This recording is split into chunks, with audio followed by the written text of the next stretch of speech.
Bring it. Yeah, if Benji was into kombucha, we'd have an intern scavenger hunt right now. I want an energy drink from Cambodia. Could you send an intern? Zinc pills and energy shots. I still don't understand. What is an energy shot? Like, is it a small? Yeah, it's one of those, like... Cocaine. Yeah. But what is it? It's just caffeine?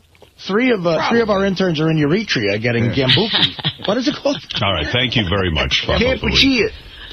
Well, it brings up a question I always had here. What's out of bounds with the interns and what isn't? I've always wondered, am I allowed to ask them? Well, you can't have them get your cocaine or her. Well, no. Oral sex I is asked out of one bounds. guy that, and I get shit for it. All right, listen, I want to drop the topic, if you don't mind. No, of course. I just... I think everyone knows what's in bounds and what's out of bounds. Right. It's not even interesting. I think, Benj, if you did it this way for a while, you'll find that you'll have more leeway. Yeah. All right. Let's not get them riled up and let's not start again. I'm tired of making rules. It's a funny thing. Somebody sent me this tape from the Adam Carolla radio show. A friend of the show, Norm MacDonald, a guy I like very much, was on Adam Carolla's show. Talk about, again, another person who thinks I should be daddy.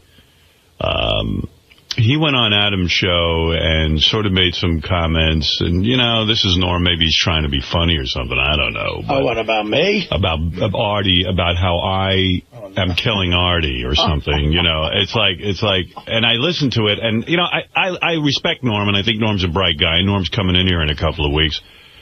So I would always listen. You don't respect this particular opinion. No, I can tell him. I like Norm very much, but I got to be honest with you.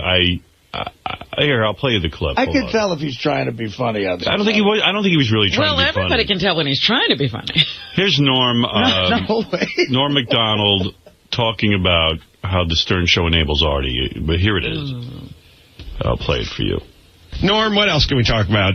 We did Celebrity Millionaire. Your show coming up? Here's one. Artie Lange. Artie, yeah. You're friends with Artie. I'm very good friend. Yeah. Well, we're going to open the newspaper or turn on the computer. Norm didn't seem to be able to handle whether or not he's good friends. Yeah, he doesn't even know if he's a good friend. Well, it probably means Norm hasn't really been a good friend to Artie lately. Right. Norm is probably not a guy who really still hangs out with Artie. Well, he lives in L.A., and I'm here. Okay. We talk on the phone. He was unable to really articulate. Yeah, he didn't know what he is. Right, he was like... Or one of these mornings and find out that Artie is not with us anymore, yes? Well, I hope not. He recently went into rehab again, I think. Well, it's outpatient. Outpatient. Rehab, so I don't know what that even means, but I hope, I hope he does good. I don't know. It's a very tough position because it's a guy who has... We all know guys who have problems, Right. You worked with a guy who knows a whole bunch of guys that have problems. Sure, Kimmel.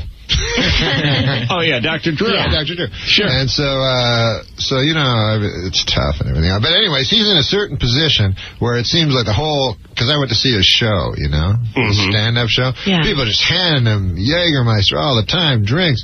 So it's like his whole show is enabling him and his whole audience The lifestyle is not conducive with sobriety. No, it's terrible. It's really... Also, and not only are drugs available when you're celebrity, people give them to you, but also I would have been a cokehead, too, if I got $2,000 an hour to do construction back in the 80s. Right. And instead, I got $9 an hour, and I was like, I'm not going to buy a gram of coke for $110 when I'm not making $110 in a day. Exactly. So he's got the money. Also, his comic character yes, is that of a drug-using, heavy-drinking guy that's going to die. Right. So how does he go on as a comedian without that persona? Yeah. I told him, be a rehab guy. Just, call yourself the rehab guy and it'll be funny. But nothing is more tedious. But, the thing... No, but at least he'd live. Yeah. I personally, I don't like what they're doing on Stern to him. What are they doing? I mean, obviously he's complicit in it, but I'm saying that... he doesn't have to be Beetlejuice, or he doesn't have to be... They had a midget on that show that was drunk and died. Really? Yeah, I remember Hank. Hank, yeah.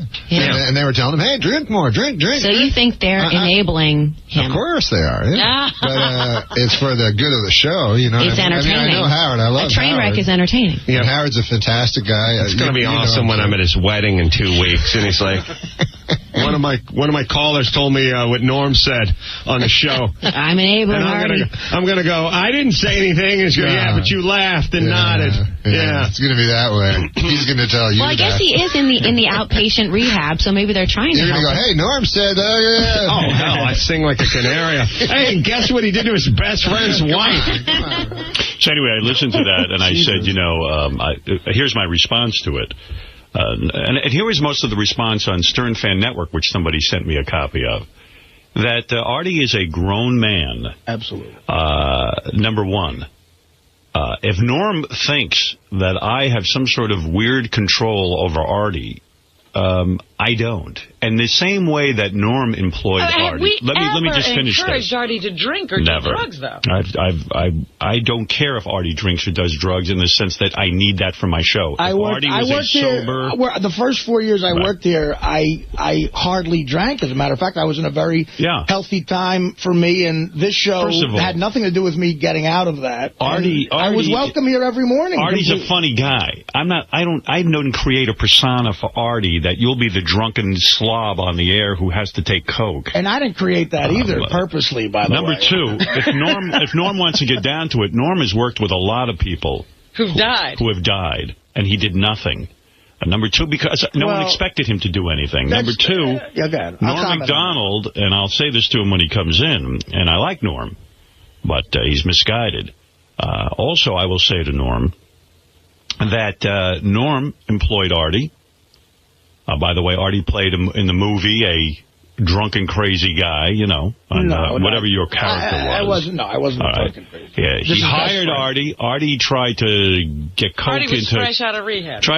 Fresh out of rehab, Artie tried to get coke into, I forget the whole story, around Bob Saget. Trying to score coke the night they met. That's right. And Norm did nothing. Norm did nothing. He hired him and put him in the movie. And just don't try to bring it across the border. Right. And in the same way that Norm employed him, I would not castigate or chastise Norm MacDonald for employing Artie while Artie had a cocaine problem. But he did. I don't know what it is that he wants me to do for Artie, but I believe Artie's a grown man, and Artie will do what he needs to do. Can I say something? Sure. Look, I think you care about me as much as a family member does. I think Norm cares about me as much as a family member does. And it's very awkward and terrible for me to hear you two at odds on any level about it. It's all your fault. It's all your fault. I just don't like that. Norm said something that I agree is probably out of line, and you're responding to it. I think I'm responding to it in a fair way. And I mean, look, and when Norm gets in here, he'll respond to it however, you guys will talk. But I would like. What I'm going to say to Norm. But Art, what I'm going to say to Norm is, Norm, you tell me what to do. You want me to fire Artie? Is that what you're suggesting? You want me to fire Artie? I said I love Artie. I love working with Artie. But we went through the same thing with Bob Saget. They seem to all be laying it at our feet. Yeah, because it's like with Benji. I've got to. It's like they want me to step in and be daddy. I'm not. They don't want to be daddy. Artie's a grown man. Artie's a very capable guy. Right, I'm not asking you to do that. Of course. Nor would I ever ask you to do that. I'd be there for you. Or Artie's an out-of-control child. I don't know. If you said to me, Howard, I need to go into rehab for 2 months or so, I would give you a hug and say, is there anything I can do to help? Right. I understand that. And again, the first few years I worked here, I had probably some of the healthiest years of my life with no partying, and I just showed up and I was able to be funny and everything was fine. Why don't we get credit for that? And again, I don't like that too, because I care for you and I care for Norm. I'm not mad at Norm. Norm's like an older brother to me. Yeah. And to me too. Norm, you might be right. I think that dude's hitting 60. No. By the way, where has Norm been? What is going on with his career? I mean, maybe he needs an intervention. I don't know. Look, Norm is, again, he's one of the funniest guys I've ever met. But he got to know me at a time when I do know. He got to know you at a time when you had a gambling problem. Who was right at your side gambling with you? Well, Norm. Right. But Thank we both. Norm is the biggest enabler on the planet. You see, but I don't think that's true of him either, and I don't think it's true of you. Gambling with an addict? But I think he's as much of an enabler to me as you are. I'm responsible for my own thing. I know, like, people don't realize this, but Dirty Work was Chris Farley's last film. It's the last one he made. He died 2 months after we Norm right there on the scene. What did he do about it? He tried everything. He tried everything. Yeah. He really did. Well, who doesn't? He really did. What did he try? What did he try? He put him in a movie. No. He should have let him on the movie set. What did he try? I need to know what it is they do that we're not doing. He tried to help him. He tried to get him in some way. I'm not comparing that to this. I'm not. Tell me what he did. I'm telling you why I think Norm is extra sensitive to this shit and why what he said is misguided. I think what he said is misguided. It's not. Right. It's not. I'm not comparing you guys to that. Right. Chris was very and Norm were close, and that hurt him. So I think he's so far into that mindset that he's saying stuff that, quite frankly, is not fair to you. Right. And that's totally how I feel about it. I also know it's probably difficult for him to say that because, I mean, one of the things me and Norm bonded on was a fondness of this show and you and your abilities as a performer. And so it's probably hard for him to say that stuff. Right. But he thinks in some way he's helping me. I'm saying he's not. Yeah. I'm saying it's on my own person. I'm not going to fucking go out and do coke because I think you want me to. I'm in rehab. Right. I did a gig the other night completely sober. It went fine. I did an hour and a half. Everything's fine. That's what I heard. I heard you didn't have a drink over the weekend. People laugh. Right. Did they try to give you drinks or anything? It was at a theater, so no. But, people, but, you know, it's like I can say no to it. Right. And my check cleared and everything's fine. Yeah, you know? there you go. All right. Well, I thought I'd play that for you just so you knew I'm sorry he said that. Yeah. And I'm sorry he has that opinion. I'm glad he's coming in here so you guys could talk. Norm is a great man. He's a great friend of mine. And you are too, Howard. And you guys care for me, and I know that. Right, I know. And well, I just want to go on record as responding to it. I'm not mad at him. And I don't feel that about you. Not even an iota of... And neither do my family. Believe me. If my mother thinks you guys are the best thing in my life. And she, you know what I mean? And I know that. I've spoken to you. Well, let's just say I've not spoken directly to your mother about this, but I've heard through the grapevine that she's very, very appreciative of the situation. Of course. My sister feels that way. Dana felt that way. And people close to me feel that way. Right. Norm isn't as close to me anymore, which is a shame because we don't talk as much. We don't talk. I could tell because he was confused when they said, oh, you're a good friend of Artie's. A good friend. Give him a call if you're so worried about him. I call him. He calls me. Yeah. We talk about once a month, but he's so worried about you. He calls you once a month. All right, listen, I see you every day. Yeah, I know. Well, we work together, and I'm glad to see you every day. But also, when I didn't go to the Hank in that whole thing is ridiculous. Yeah, we met Hank. Hank was on death's door. That's right. Hank was drinking years before we ever met. What we did for Hank, which people didn't know, is Doug Goodstein was directly involved with Hank. Doug is probably the biggest heart of gold on this show. Who worked with Hank and tried several times to get Hank hospitalized, to put him in rehabs, and Hank wanted none of it. But, you know, say what you will, Norm doesn't know me and doesn't know anything about our show and how it operates and how it runs. And really, it was unfair of him to say that. But I'll tell him that when I see him. I agree, and I think, you know, Norm, though, is not an enabler either. I'm taking responsibility for me. That's what I'm doing, and that no one else has to deal with that, believe me. Least of all, you guys. The only way you're going to dig yourself out of this hole is to take responsibility. What is it I could do to you? I should take away your job? Howard, you sat me down, you gave me the number of a guy. I mean, this is, you know, I have to do that when I'm ready to do it. Right. You know, it's like... But, you know, not according to Norm. No, Norm says he can... you know what I'm going to do? When Norm comes in, I'm going to have him tell us what to do, and then we'll do it. Right. Well, that's exactly what he said.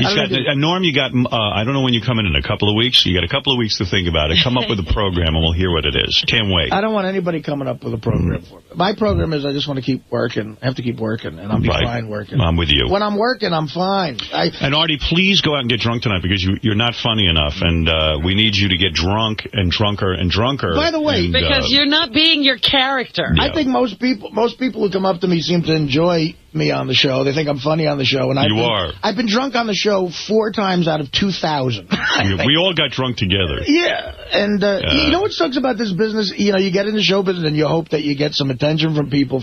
And it really, people concentrate on the negative all the time. Right. You know, it's like, all right, well. Well, we'll talk to Norm in a couple of weeks, I hope. Let him come in here and confront me on this. I would be happy to talk about it. It'd be an interesting show. It would be very interesting to hear the thoughts of Norm MacDonald. who, by the way, several people said to me, who is Norm MacDonald?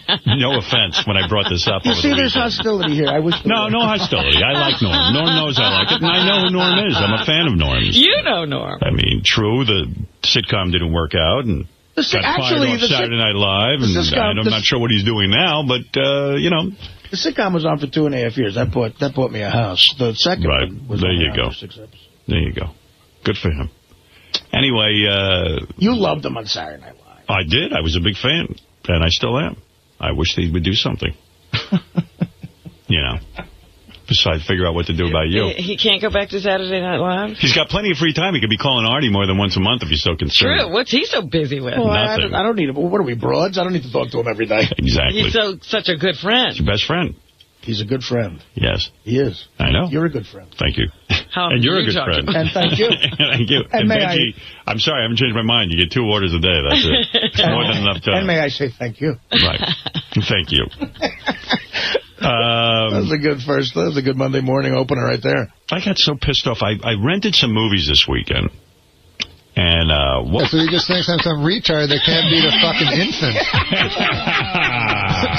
He's tall. He's a tall kid. He's playing basketball. He's playing b-ball, baby. It'd be good to have him out there with Artie shoot and see how he does. You're not playing poker at all? You're not playing, because you love to play high-stakes poker. Games, right? Come on. I try not to.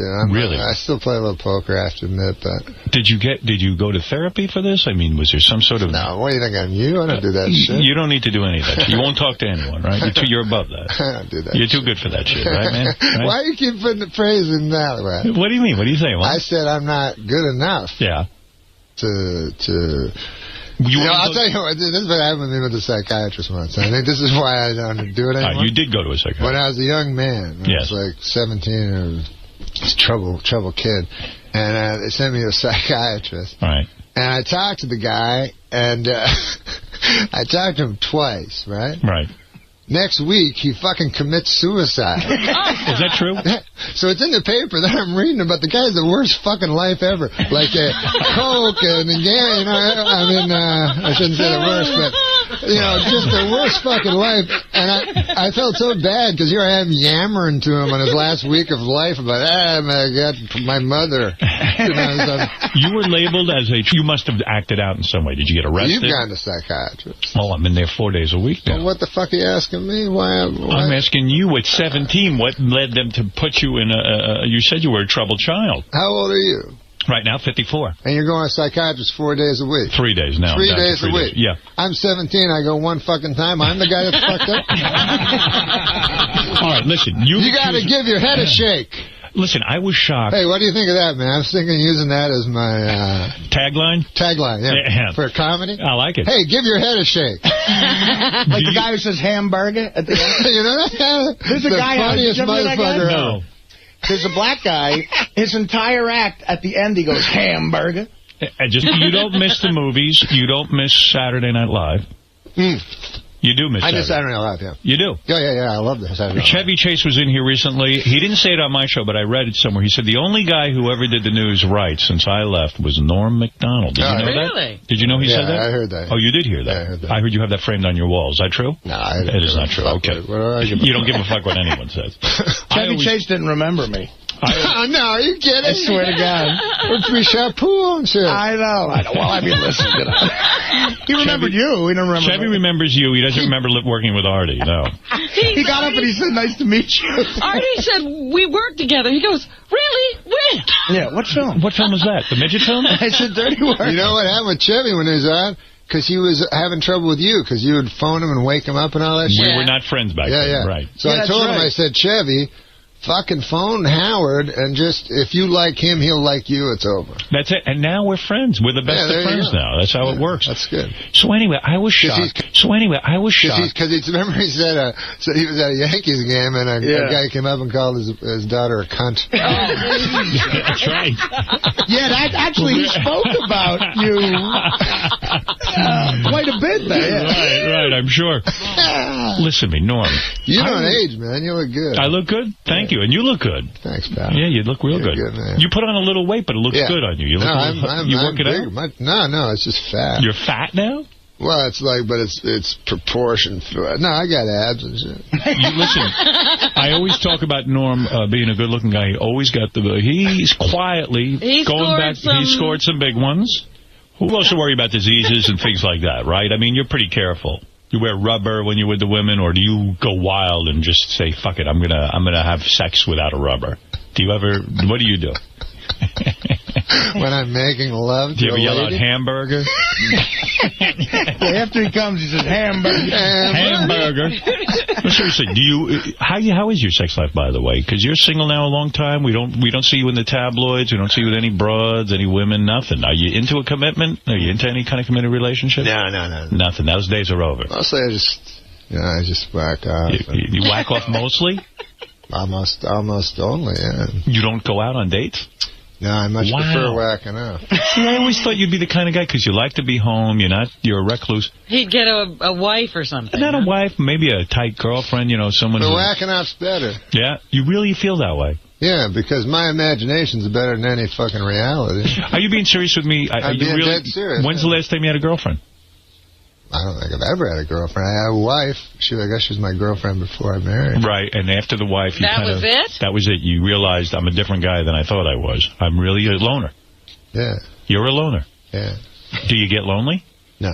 I was shocked that you went on Adam's show, Adam Carolla, and you said, Howard, more or less, it seemed like you kind of said that I'm responsible for Artie's heroin abuse. He almost said you're killing Artie. Yeah, and you said what did he say again? Wait, stop. I thought you were on Adam's show. I could play the tape, but I don't need to unless you want to refresh your memory.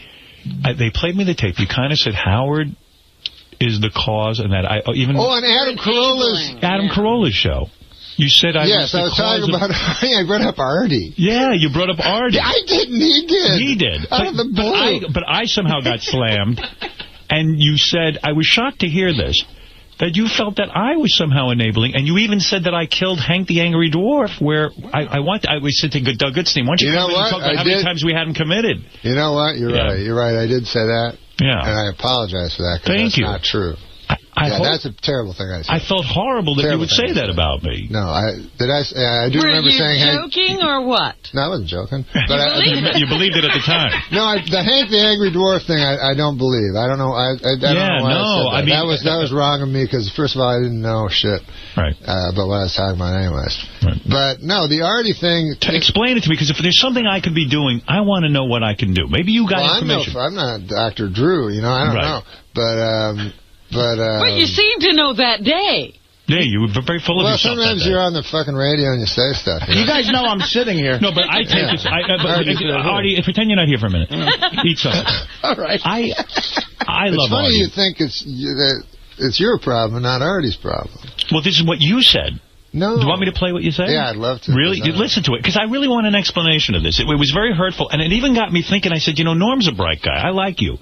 And I said, gee, if Norm thinks that of me, I have to really sit down and examine myself. And I even went to my psychiatrist. I talked about it. I said, gee, Norm said these horrible things about me. Did you talk to your psychiatrist? I did. Wait a minute, you said Norm? Norm. And he goes, who the fuck is Norm? That guy, I haven't seen him since Dirty Work. Norm? I took 3 sessions up on Norm. And then let me play it for you. Maybe. Right. What page is that on, Gary? We have pages now, Norm. We are all computerized. Hold on. Yeah. I'll find it. It's worth playing, and I want you to explain to me what you were thinking, because maybe you got an idea here what to do with Artie. It's Gary page 2, and it's on the bottom in red. Yeah, I was surprised to hear these comments, because, even I know, when you worked with Artie, he was doing coke, and you didn't fire him. No, I never did coke. Don't you remember you were trying to score coke at the bar that night? In front of him. The first day I ever met him. Yeah. But in the movie, as far as I knew, Artie was a complete professional. Yeah, all right, I hit my mark. Here's what you're saying, and believe me, I'm open to listening to whatever you have to say. Norm, what else can we talk about? We did Celebrity Millionaire. Your show coming up? Here's one. Artie Lange. Artie, yeah. You're friends with Artie. I'm very good friend. Anyway, well, Well, we're going to open the newspaper or turn on the computer one of these mornings and find out that Artie is not with us anymore. Yes? Well, I hope not. He recently went into rehab again, I think. Well, it's outpatient. Outpatient. So I don't know what that even means, but I hope he does good. I don't know. It's a very tough position because it's a guy who has we all know guys who have problems, you know? Right. You worked with a guy who knows a whole bunch of guys that have problems. Sure, Kimmel. Oh, yeah, Dr. Drew. Yeah. Dr. Drew. Sure. And so, you know, it's tough and everything. But anyways, he's in a certain position where it seems like the whole, because I went to see his show, you know, his stand-up show. Yeah. People just hand him Jägermeister all the time, drinks. So it's like his whole show is enabling him and his whole audience The lifestyle is not conducive with sobriety. No, it's terrible. It's really... Also, you know, and not only are drugs available when you're a celebrity, people give them to you, but also I would have been a cokehead, too, if I got $2,000 an hour to do construction back in the 80s. Right. And instead, I got $9 an hour, and I was like, I'm not going to buy a gram of Coke for $110 when I'm not making $110 in a day. Exactly. So he's got the money. Also, his character... His comic character, yes, is that of a drug-using, heavy-drinking guy that's going to die. Right. Right. So how does he go on as a comedian without that persona? Yeah. I told him, be a rehab guy. Just, you know, call yourself the rehab guy and it'll be But funny. nothing is more tedious. But, you know, the thing... No, but at least he'd live. Yeah. I personally, I don't like what they're doing on Stern to him. What are they doing? I mean, obviously he's complicit in it, but I'm saying that... he doesn't have to be Beetlejuice, or he doesn't have to be... They had a midget on that show that was drunk and died. I already apologized for that. Hank, yeah. And they were telling him, hey, drink more, drink. So you think they're I apologize for that. Of course they are. So here we go. What do you mean about Artie? All right, you apologize about Hank. And really, Hank, we tried so desperately to get this guy in hospitals. Don't drink. No, I believe you. We really were. I honestly Do you remember that appearance? But do you remember? No, that on do you remember that? Yeah, so I felt bad after I heard that because I do love Artie, and I would do anything to see Artie stop the negative behavior. I've talked to Artie privately about it. I mean, I don't want to be some guy who jams it down his throat and all that kind of stuff. But you seem to feel that I'm enabling or encouraging the behavior, and I'm not. I don't remember hearing... I said the Stern show. Yes. You feel it's Robin who's doing most of it. No, but I'm saying that the show is a creation. Yes. That's very real. That's very... it's at its most interesting when the guest is at his most honest. Yes, that's true. Artie is probably as honest as you're going to find. Yes, he's terrific. And as provocative as you're going to find. Yes. Right? Yes. So then there at 4, that makes the show hugely entertaining. That is true. And isn't that what you're going for? Well, I'm always into honesty, but I mean... But how is that enabling him or encouraging him to do destructive things? Well, I don't know. For instance, let me ask you this. I don't think you know either. Let me ask you I don't think anyone knows. No. I just, you know... Let me ask you this. I put it out there. But everyone blames me. No, I'm not blaming. But I'm saying, when Artie threw the thing at Teddy and shit, right? Right. Then you didn't play it again for the rest of the day. That's right. I didn't. Why didn't you play it? I didn't play it because Artie was so distraught and the emotions were so real that I felt that Artie was in a state that I didn't even know. We hadn't even talked afterwards. He left. And I felt that by replaying it, Artie could... you have to put it in perspective. I had no idea what was going on. I didn't know if Artie was going to go put a bullet in his own head because he was so upset that he did that. And I felt like replaying it. Then when you put it on demand and promo the hell out of it. Because I spoke to Artie and we talked over the weekend. And Artie was going to leave the show. And some private things happened between myself and Artie, and which we have never gone into on the air. It's off the air private stuff. Yeah. And I felt... in all seriousness, and Artie felt, we made the decision together that we could go on. Artie wanted the audience to see that, but Artie has changed his behavior a lot and has really thought that whole experience through. So in all seriousness, hamburger. In all seriousness, Honestly, Teddy has apologized for forcing me to do that. Yes. we determined, Artie and I determined it was Teddy's fault somehow. So it was okay to scream. Yeah. No, so you're in a conflicted place where I love Artie. Yes. And I know, believe me, I listen to the show and I know that you guys love each other. Yes. I see it. So. I don't know if he loves me. He told me I'm not his bro, but I love him. I apologize like Norm apologized for him. So what are we really saying now? Well, listen, Chris Rock, because every guest has to comment on this. I think that Norm has disavowed everything he said on Adam Carolla. Yeah. No, I disavowed the thing about Hank the Angry Dwarf. But you backtracked and you now say, no, I don't think you're at fault. What about Adam Carolla? I never said that. I think he was saying that. Exactly what I'm saying. It's hard to, like, I put all that out there, and now it's such part of the fabric of the show. It's hard for me to get off that roller coaster. Like, you're not asking me to do it. Interesting. You're not asking me to do it. No. But I feel like it becomes entertaining, and I feel like it's necessary, not from any orders, but just that, it feeds itself. Listen, I hired Artie on our show. You're the reason Artie's here. You're the reason we know this stuff about Artie. And when Artie was hired on the show, Artie wasn't doing any of this shit. Okay. I hired him because he's a funny guy. He's hilarious. He can talk about things. And introduction to Artie, Norm pushed him forward because he didn't want to talk about Elle McPherson and said, does cocaine. Right, yeah. I didn't say he did cocaine.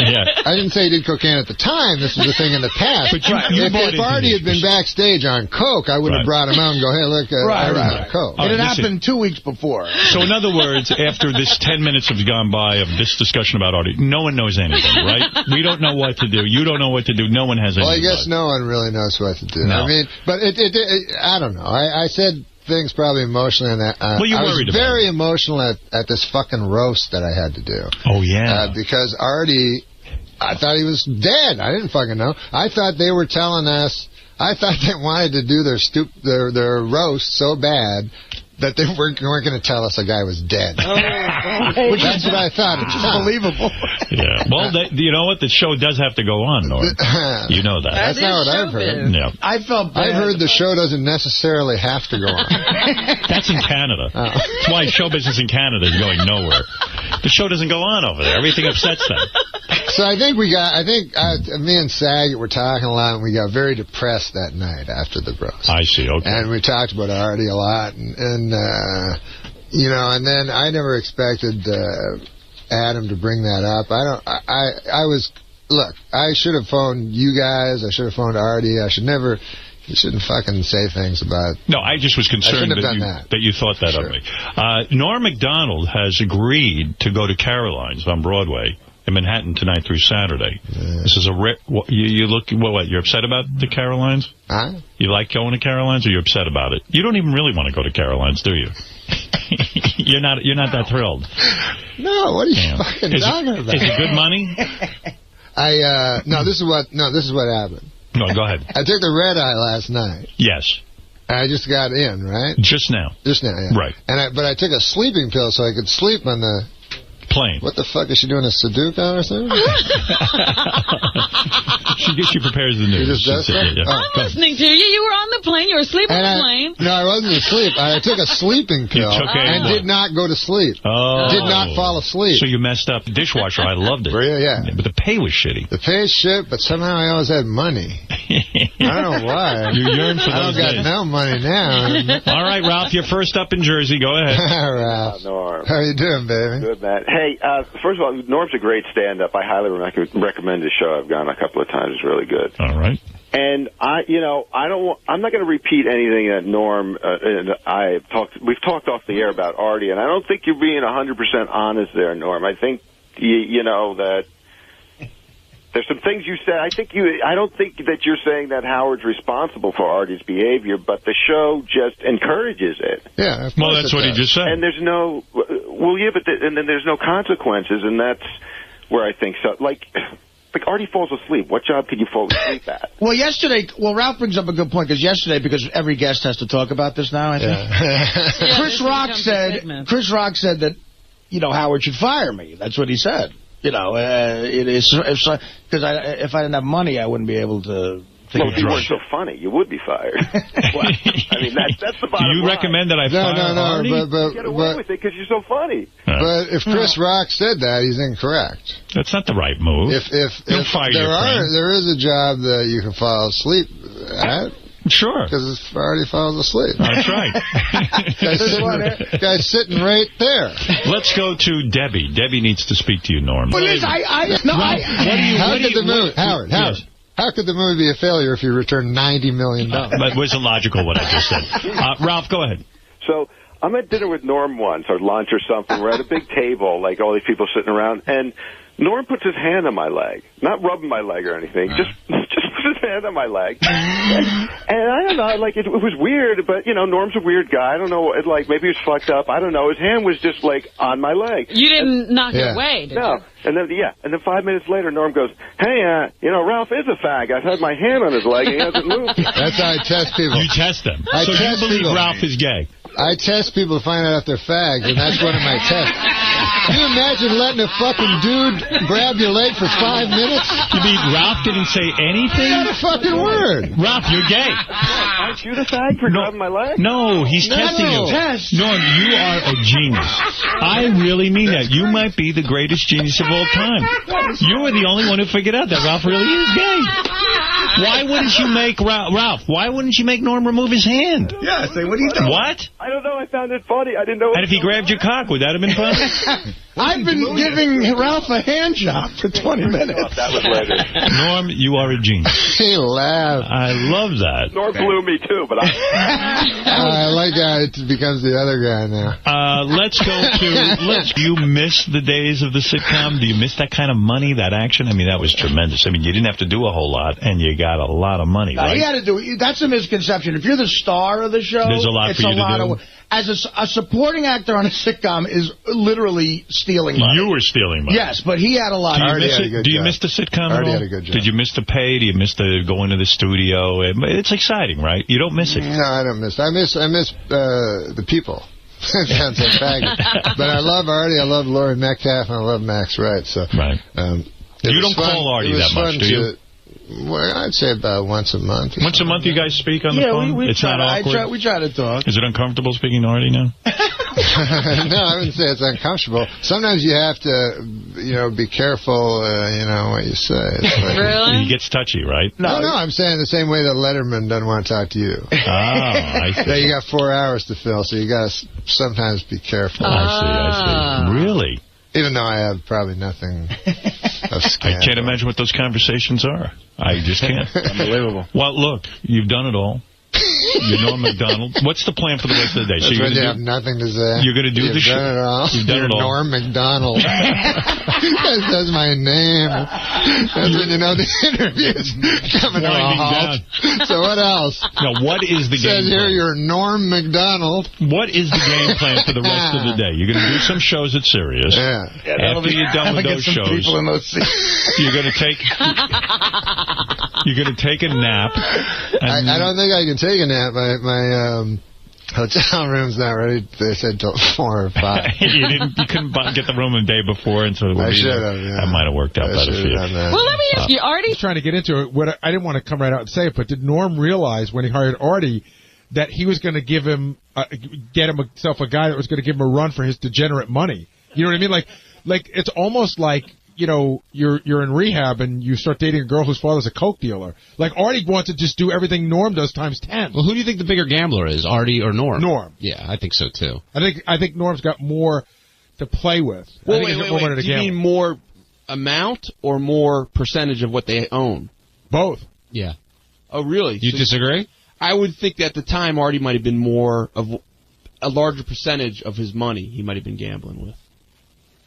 Well, again, I was looking at some of Artie's book last night. He does tell a story about how he bet $600 when he had $80 in the bank. And that's you got to remember back when you have no fucking money, you're going to bet 3 times what you have, 10 times what you have in the bank, 3 times what you make a week. Now, Norm's not here, so we can talk in a little bit more detail about this. What did you think of his explanation about what he had said about Hank and the other stuff on the other show? I don't know. Norm's not really a malicious guy. I mean, I think that's what he thought, and then today he doesn't think that. And I don't give Norm as much shit because he's not that well thought out. You know what I mean? He's a very stream of consciousness guy. But he's sort of in that same thing like Bob Saget was, at Chris Rock, you guys got to help Artie. And I think he sort of realizes everybody's got to help Artie if Artie needs help. Now, Norm's also, you ever want to do a movie again? I don't care. He's got that sort of attitude. Some people put... I would be a wreck without my wife. You sure would. I'd be right next to Artie. How long have you been married? Artie'd be my fucking sponsor. That's fair. How long have you been married now? I've been married, I think, 11 years. 11 years. Yeah. All right, well, there you go. You're doing 11 blissful years. Yeah, you do look good, I'll tell you that. You look good. Artie, I'm going to do it. You've been around, you actually lived through the Chris Farley thing, which is a sad thing. I've been through it, Do you see a lot of the same traits with Artie? I see some of it. What are you supposed to do? Everybody keeps telling us what There's to do. nothing you can do. Right. There's nothing. No. Here's what you can do. Good. Artie's going to be like, I can't believe this guy's going to say this to my face. The only thing you can do is fire him. And what does that do? Well, Chris Farley's not dead because he's a coke addict. He's dead because he's a coke addict who can get his hands on 10 grand. Yeah, but so Artie could get his hands on 10 grand without me. He can get his hands on 10 grand. I know what he's saying. If Artie lost his job, if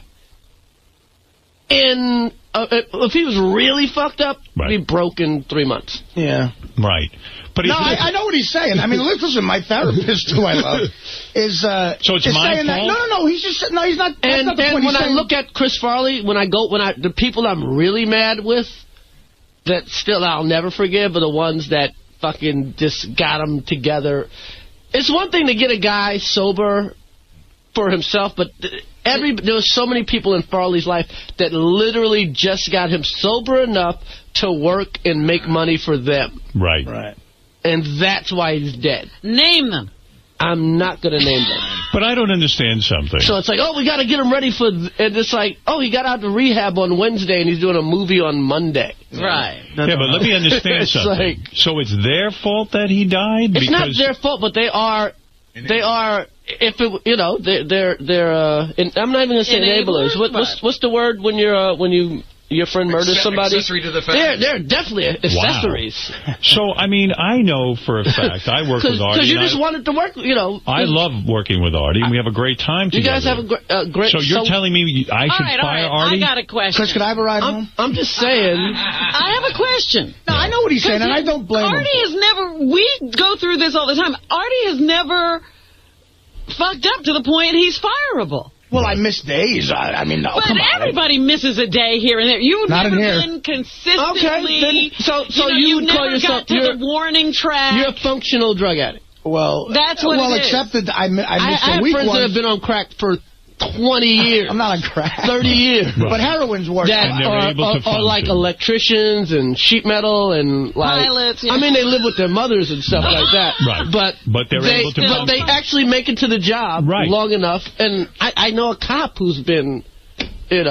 So if you have... But the reason what happened to me, it affected my work in the sense that the last time I fucked up, I couldn't make it to the Bob Saget roast, which I promised I would. I know, but still... But the one week 3 years ago, I didn't come in here without calling you. I mean, that's fireable. That's fireable. Most jobs would fire you for that. Well, I don't get that uptight about that. But did we know it was heroin then? No. We actually thought you had a problem. Who the hell knew? I knew it was heroin. I'm not even here. I'm not even here. Why didn't you call? I don't even know if I'm serious. I knew it was heroin. I didn't know it was heroin. Artie hasn't been here all week. Each time Artie tells me Cokes a day. Coke 2 days. Yeah, but each time... What do we know about drugs? Call me what naive. do you know? There's drug addicts in here every day. Call me naive. And I know you're trying to be funny, but call me naive. But every time he's called in sick, I believed he was sick. Now, for the last few times, I said to everybody, I think Artie's using, but I wasn't sure. Who the fuck's sick in show business, really? Right.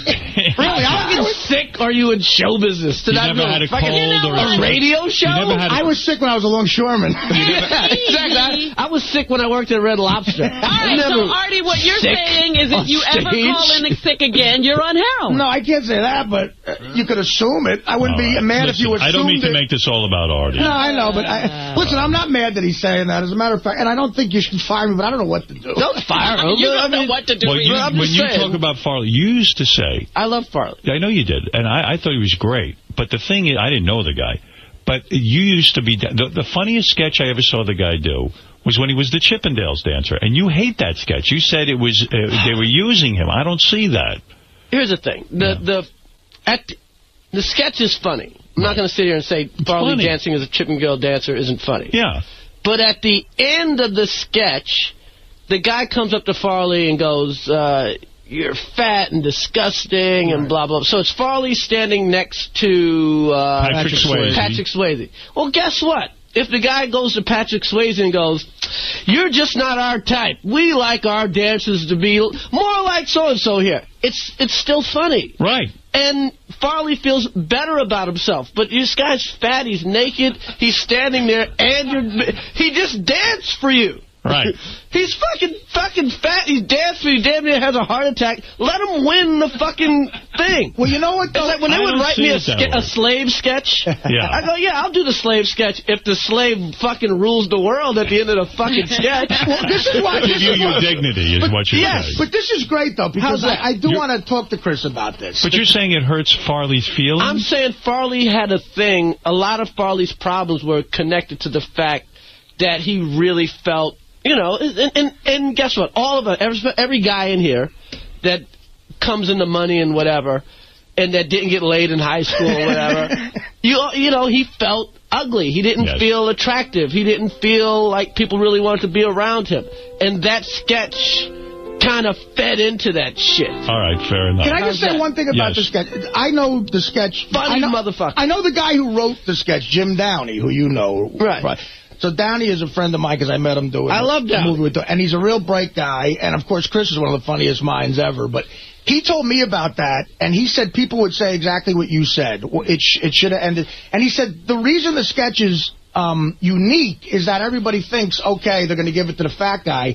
He just, and this is where he's being cruel a little bit, but he says the funny part is it's not that ending. It's like, no, we're taking Patrick Swayze, and then he's like cool with it, and the guy insists on telling him why. Well, we're taking him because usually the dancers are in good shape. You're a disgusting slob. You're fat. Right.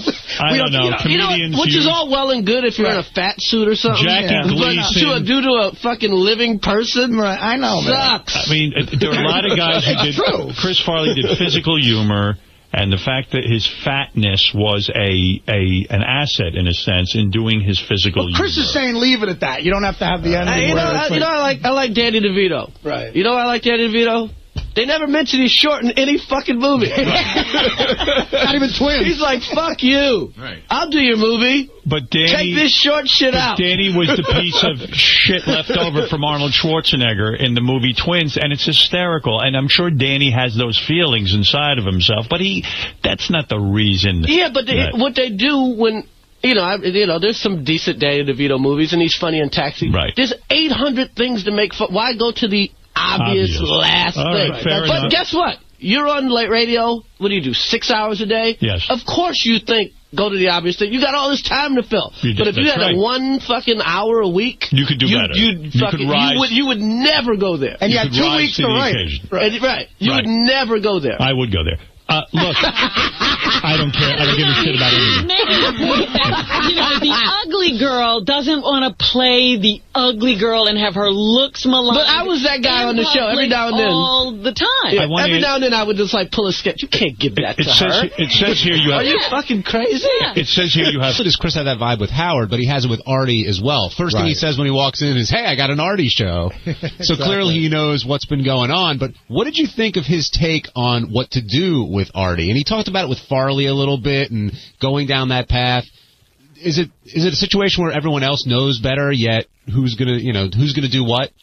I guess you can look from the outside and guess at what's going on. And again, Howard and I said the same thing. Like we didn't know Artie was on drugs till after everything fell apart. And he told us he was on drugs, and then he says, "Okay, now I'm going to get help and I'm getting better." So, I mean, we're just going to fire Artie? And I really wonder, like, when Chris had his TV show or any kind of, like, regular type thing where he had employees, if he had a guy that was regularly producing and doing great, and then he's a drug addict, is he getting rid of him? Well, based on what he said today, I think I would know, because he even said, I love, he goes, I know guys that have been on crack, coke for 20 years, electricians, plumbers, Well, he also... a cop, he knew a cop. The other thing he said, which was great, he's like, 1 or 2 days, that's coke, but a whole week, clearly it's heroin. Like, it came as no surprise to him.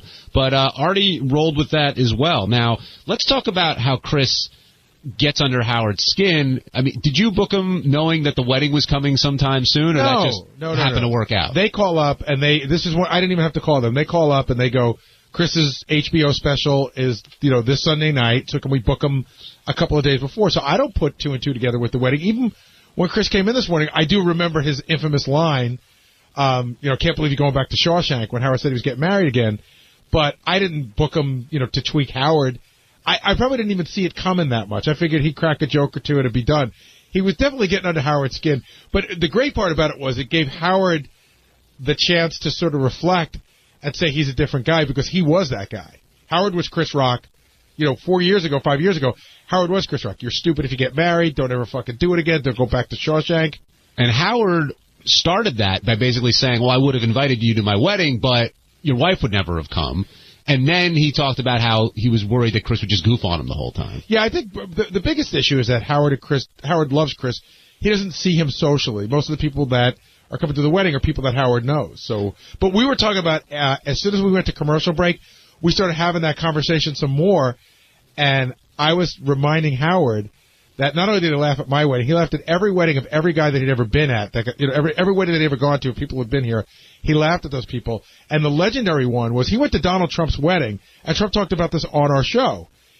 Howard's walking down the red carpet doing interviews. They said, how long do you give it? Howard says, 3 months. And Trump told us that he and Marla Maples were upstairs watching TV. She saw that. She got mad at Trump, and she wouldn't fuck him on their wedding night. Now, when you say he's laughing at you at your wedding, what do you mean? Like, oh, you don't know what you're getting into. You should, you're fine. Go get married. Join the rest of us in shackles. And does that make you think twice about what you're doing back then? No. Really, it just sort of hurts your feelings. You know what I mean? It's just sort of like, hey, I'm getting married. I love this person. Your thing is your thing. And, what are you pissing on my parade for? And do you think Chris hurt Howard's feelings? Yeah, I would say probably a little bit. I'd say I don't think he made Howard think twice in this. Howard clearly loves Beth. They clearly want to get married. That's what he wants to do. But I think it's sort of like, well, what every person in that situation says. Well, that may be true, but you don't know us. That's exactly, that's how I felt, and I'm sure that's how Howard feels. Denise in Miami, welcome to the Wrap-Up Show. Hey. Miami, welcome to the Wrap-Up Show. Hey there. I just want to comment about how Chris Rock came off as incredibly sensitive when he was talking about his defense of Chris Farley. Okay. Wanted to know what you guys thought about that. What do you mean when you say sensitive? Like it's a sore subject for him? Yes, a sore subject and just a genuinely sensitive guy. Well, I don't know if you heard that part, Garrett. Chris Rock said the famous Chippendale sketch that Farley was in. I heard that. Okay, so he said he didn't like the ending where they made fun of Farley for being fat. And he was also upset with people who he didn't want to name who got Chris better to a point where he could work again but didn't care about his I think he meant it more as a comedic critique than a worried about Chris. There's two different issues going on here. The first thing is he was talking about the Chippendale sketch comedically, but was saying at the end of the day, you're putting a guy out there, you're taking a fat guy, taking his shirt off, making him dance around like a goofball, and that's got to hurt his feelings. I guess I wonder if this is Chris's interpretation or if Chris Farley, Chris Rock's interpretation, or Chris Farley ever said, God, I hate doing that. Do you know what I mean? That would make a bigger difference. Like, I don't know if Chris is just thinking that it hurt Farley's feelings or if he knows it hurts Farley's feelings. And then the second thing, John, that you were talking about, which I do understand being upset about, is that, they'd send Farley to rehab for 15 days. He'd get out on Sunday, and like Monday, okay, we got to go shoot this movie. And, you got to give a guy time to get his shit back together. Did you think that's the only part where he was sensitive, Denise, or throughout the whole interview? No, I think, that's the part that I found him the most sensitive, and to me made Chris Rock a likable guy, just that much more likable.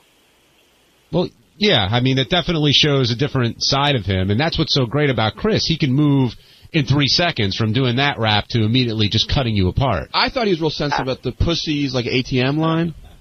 That's where I found him most. And by the way, talking about sensitive, I thought a part where he was really hitting Howard hard that was one of the funniest premises ever was when he goes, I live in the neighborhood, I see Beth walking around, and I notice her, she doesn't have that look like, I'm with the old guy, but I'm available. The I'm with the old guy look. And he just wouldn't let go of that. He's like, Artie, you know the look. You've seen it. Howard, you've been in here. You've seen it in here. I'm with the old guy look, but I'm available. Thanks for your I think that got into Howard's skin a little. I think so, too. Well, he said right afterwards, you're my favorite comedian, you're a vicious prick. So it definitely dug a little bit. Steve in Vegas, you're Chris in Long Island, you're on the wrap-up show. Hey, guys, how you doing? Hey, Chris. Hey, I want to disagree with Benji. I think Chris Rock was absolutely talking about how bad he felt for Farley and not talking about the sketch. The sketch was whatever, but I think he was saying that the sketch made Farley feel bad about himself. Right, exactly. And Benji was just saying he didn't like the sketch because it didn't work the other way.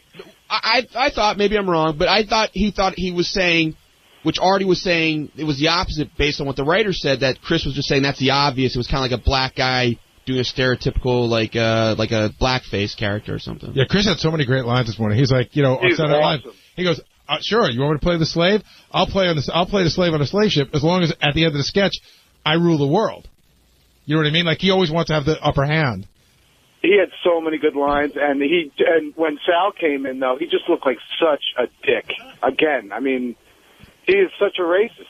Well, you're leading me to my next topic. Not that Sal is a racist or anything like that, but Sal comes in with a story about meeting... He's only been here, he was here a couple months ago. Fucking anyone new? No, he's still got the same girlfriend, but he said it's kind of funny his kids are asking him if he's going to marry the girlfriend now, and if he's going to have more kids with her.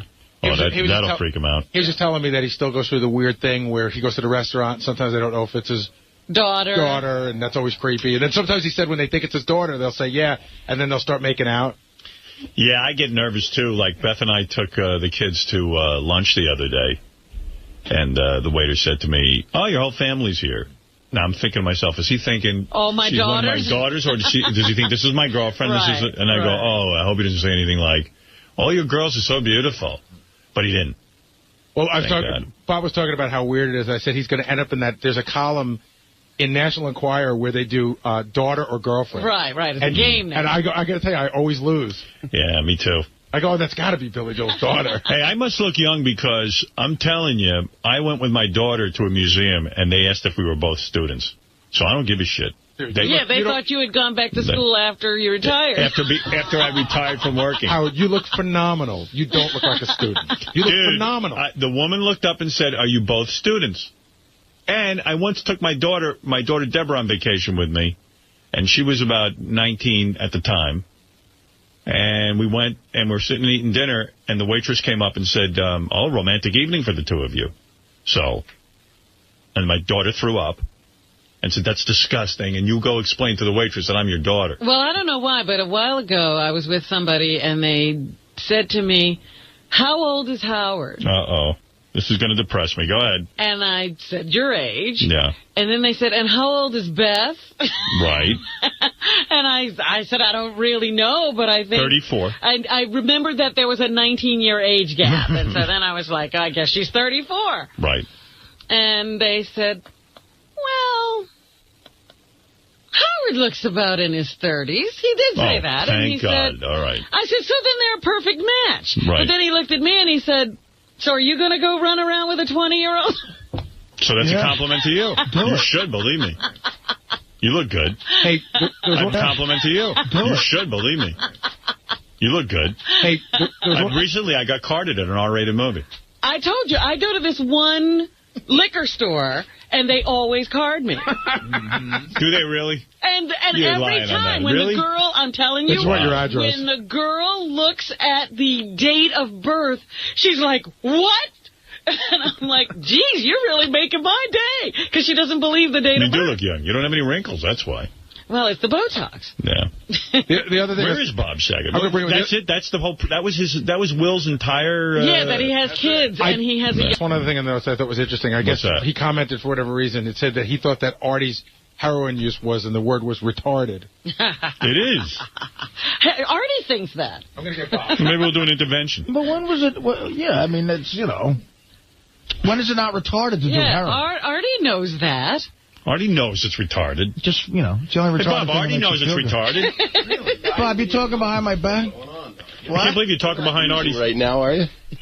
No. You just sound tired. I wish you could have fucking heard Zagat on the phone with me before Dirty were going, you're not going to take anything to Canada, right? You're not going to get... Well, if you'd have just brought some coke over the border, we would have been shut down. Yeah, and we would have had to, and we had to call like Kevin Farley would have been in the role. So nervous.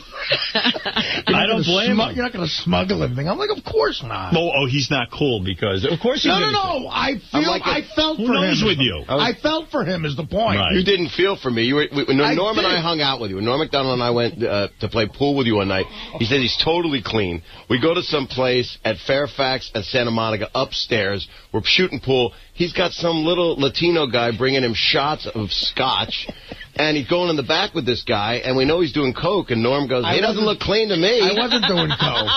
What were you doing? I was drunk. Mescaline?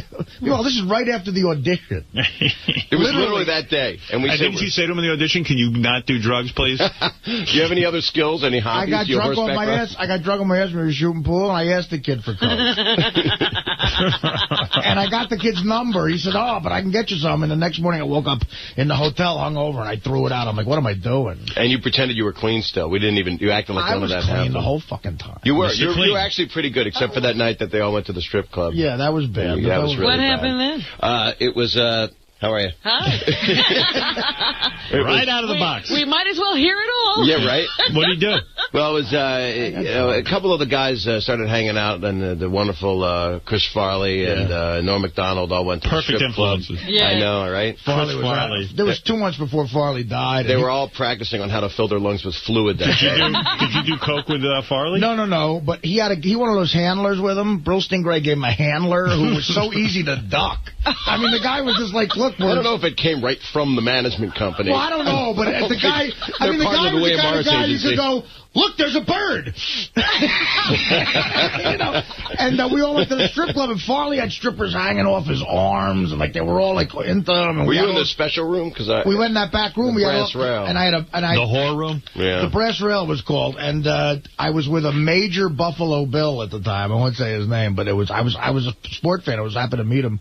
He was making out with this chick. And that's when I convinced the chick to come back to my hotel and blow me. And I thought it was... And, did she do it? I got a blowjob from her. I never knew that. I thought as a director, I was supposed to know that. I got a blowjob. Girls are so different. They never go, man, I went out, I got this guy to fuck me. I got it off him. But I thought I was smooth. And then we figured out in the Canadian money that I'd given her... it was $800 I give her. But you had not been laid, if I'm correct, you had not been laid for a very long time when you did. Yeah, no, I was through rehab. I was, I went up there very horny. Did you get laid in rehab? No. I don't know. Come on. That's hard to pull off. You got to be A-list on that, right, Artie? Some people can do it. I can't get laid out of rehab. You're telling me you were with Farley and you didn't get high with him? No, I didn't. Look, what am I He might have not been, Chris might have not been getting high that night because he had a hard week. He claimed he wasn't doing any drugs. And was he drinking, though? He was trying really hard. Yeah, he really was. In the strip club, he might have had some drinks, but I think that everybody was really... See, everybody around him was very protective of him, including Norm. Yeah. And Sandler, who was up there for a few days, was very protective of him. Don't fuck around with him. It must be great to be treated like a baby. A baby. Everybody's watching. And he was like a baby anyway. He was like a little kid. He would either be real aggressive and hilarious, like a Gleason. Christ, was he funny, though. And then he would go, was that okay? Was that fine? But what's great about it is like a little boy. Like literally, he's got people like Sandler has to watch out for him. Huge stars watching out for him. It's kind of a cool move. I have that. I have Stamos and Coulier. Yeah. Nobody ever watches out for me. You know what I mean? I would if you had problems. You know but I'm saying I get critiqued. What am I going to say? So You're many playing too women much in my chess? life. What am I going to tell you? I am. Do you get a hard time having 3 girls? Do you find yourself because I get critiqued like, Dad? Why would you say that? I'm the worst. When I blew up at the guy with the TV set yesterday, my daughter really laid it on me. What was that? I lost it. I got this TV set, don't work for years already, and the guy, I put in a whole screen and a whole thing, and it just pisses me off every time we would try to watch the thing. So I called the guy, and I was like, hey, I was honest with him. I go, I'm pissed, and, oh, you don't have to react that way. I get that every day. Yeah, they think I'm a hothead, this and that, the other thing, and everything I do is wrong. But are you like 0 to 60 anyway? I'm a 0 to 60 guy. That's bad for our hearts, I hear. Well, you're like that too? Yeah, I'm nuts. You get pissed off at everything. Yeah, the pool remote didn't work, and I just put it all in. How dare he? No, I don't mean like that. I wasn't like I was crazy. It's just you get angry. I get angry. Everyone was watching TV. I wanted it to be a good day for everyone, and that was just fun. But this is a Sunday you call the guy, right? Yeah, Sunday. That's weird. Is he a religious guy? No. I don't care what church you're in. I don't care. I get over here and fix my TV. It's just every Sunday. My daughter goes, it's a Sunday, you shouldn't bother him. And or Beth might have even said, it's a Sunday, you shouldn't bother him. And I said, well, I'm having a shit day. Yeah, you're bothered. Why can't everybody else have a shit day? Drag you down with me. Right. So what's going on with you? What is this movie?